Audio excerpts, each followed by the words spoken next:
Domingos qui succède à Kieran, qui elle-même avait succédé à Céline.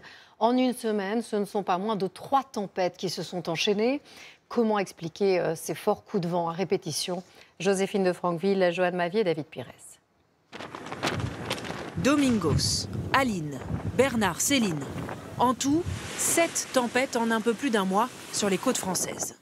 138 mm de pluie ces 15 derniers jours, c'est la quinzaine la plus arrosée de toute l'histoire des relevés de Météo France. Comment expliquer ce record? Au-dessus de l'Atlantique, les masses d'air chaud venues des tropiques rencontrent les masses d'air froid venues du pôle Nord. À l'automne, la différence de température est très importante, cela crée une dépression. Quand celle-ci s'accompagne de vents à plus de 100 km/h, on lui donne le nom de tempête. C'est pas étonnant qu'il y ait une sorte d'enchaînement des tempêtes qui est dû simplement au fait que les températures conservent un différentiel très élevé. Ces tempêtes circulent d'ouest en est sur une sorte de rail, un courant de vent d'altitude appelé jet stream.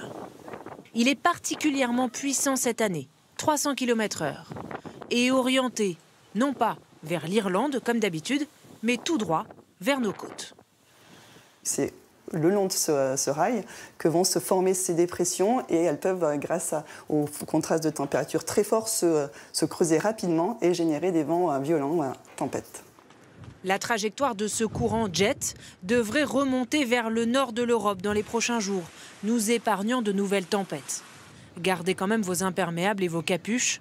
Des perturbations de moindre intensité sont encore prévues mardi et mercredi. La tempête Kieran handicape toujours le quotidien de centaines d'habitants, essentiellement en Bretagne. Certaines routes restent impraticables, ce qui complique considérablement les déplacements.